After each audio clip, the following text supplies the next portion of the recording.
అమ్మ నమస్తే. నమస్తే అమ్మా. అమ్మా, గృహస్థు కూడా బ్రహ్మచర్యం పాటించారు అని చెప్తుంటారు. కొన్ని సందర్భాల్లో విన్నాను కూడా నేను. అవునమ్మా. అది ఎలాంటి సందర్భాలమ్మా? అసలు బ్రహ్మచర్య శబ్దానికి అర్థం ఏమిటి? బ్రహ్మం చరతి ఇది బ్రహ్మచారి.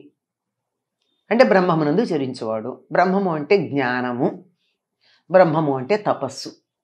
చదువుకునే పిల్లాన్ని బ్రహ్మచారి అంటారు.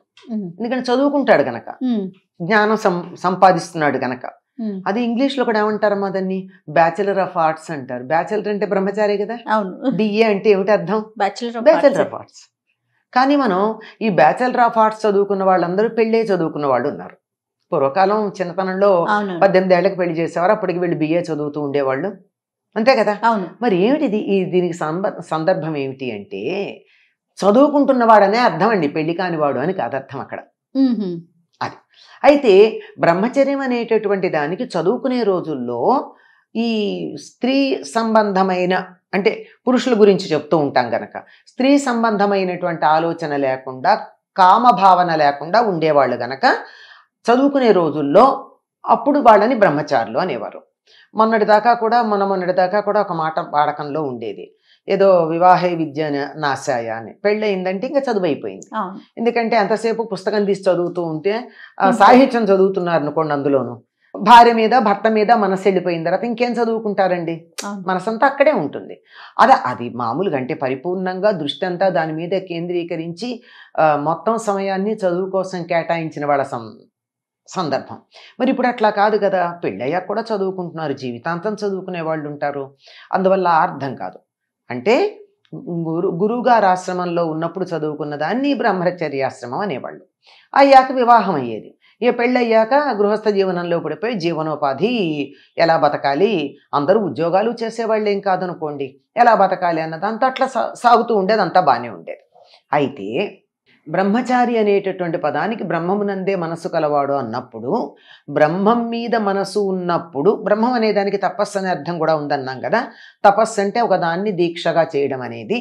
అలా చేసేటప్పుడు కామవాసనలు అందులో ఉండకూడదు, అంటే స్త్రీ పురుష భావనలు ఉండకూడదు. అట్లా ఉండకుండా మరి పెళ్ళైన వాళ్ళకు ఉంటుందా అంటే అలా కూడా ఉండడానికి వీలుంది అని ఒక ధర్మం చెప్పారు మనకి.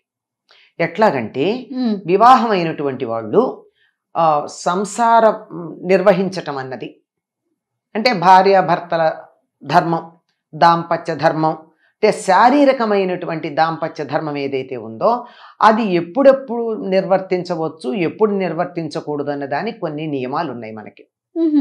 మన శాస్త్రం చెప్తాం, చాలా స్పష్టంగా ఉంది మనకి. పురాణాలు చదివితే తెలుస్తుంది కదమ్మా. ఆవిడ దితి వెళ్ళి నాకు సంతానం కావాలని అడిగితే ఇది అసుర సంధ్య వేళ, ఈ సమయంలో కూడదు అని చెప్తాడు.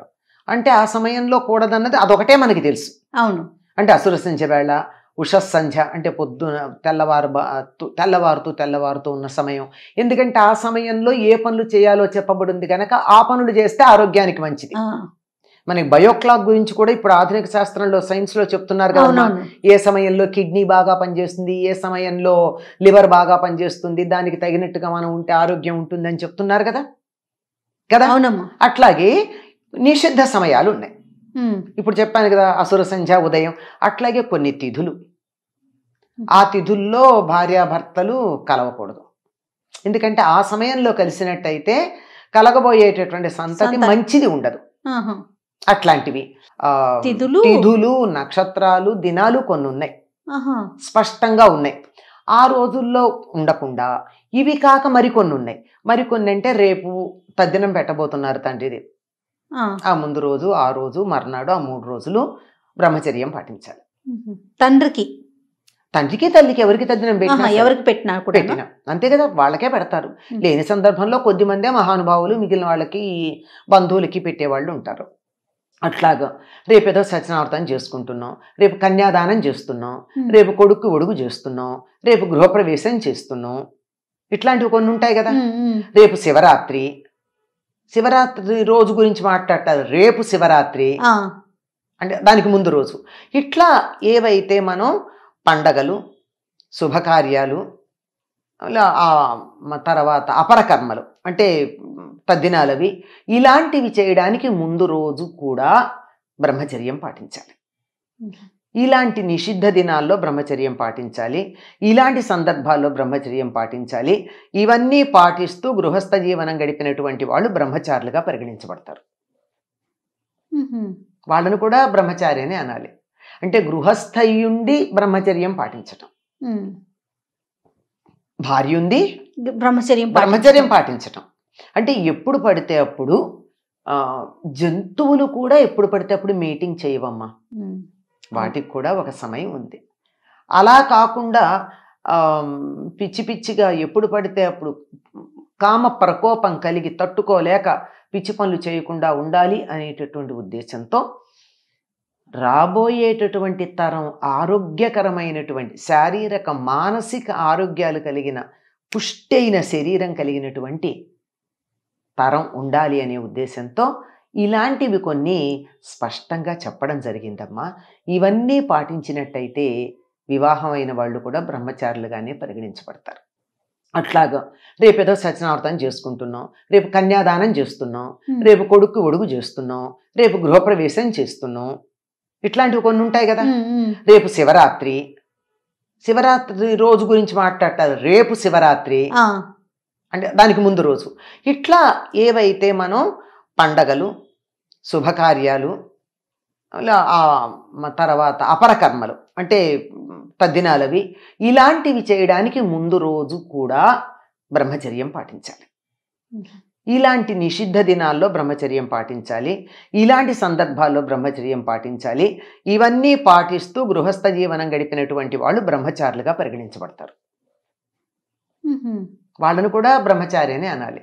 అంటే గృహస్థయుండి బ్రహ్మచర్యం పాటించటం, భార్య ఉంది బ్రహ్మచర్యం పాటించటం. అంటే ఎప్పుడు పడితే అప్పుడు జంతువులు కూడా ఎప్పుడు పడితే అప్పుడు మీటింగ్ చేయవమ్మా, వాటికి కూడా ఒక సమయం ఉంది. అలా కాకుండా పిచ్చి పిచ్చిగా ఎప్పుడు పడితే అప్పుడు కామ ప్రకోపం కలిగి తట్టుకోలేక పిచ్చి పనులు చేయకుండా ఉండాలి అనేటటువంటి ఉద్దేశంతో రాబోయేటటువంటి తరం ఆరోగ్యకరమైనటువంటి శారీరక మానసిక ఆరోగ్యాలు కలిగిన పుష్టైన శరీరం కలిగినటువంటి తరం ఉండాలి అనే ఉద్దేశంతో ఇలాంటివి కొన్ని స్పష్టంగా చెప్పడం జరిగిందమ్మా. ఇవన్నీ పాటించినట్టయితే వివాహమైన వాళ్ళు కూడా బ్రహ్మచారులుగానే పరిగణించబడతారు. నమస్తే అమ్మా. నమస్తే అమ్మా.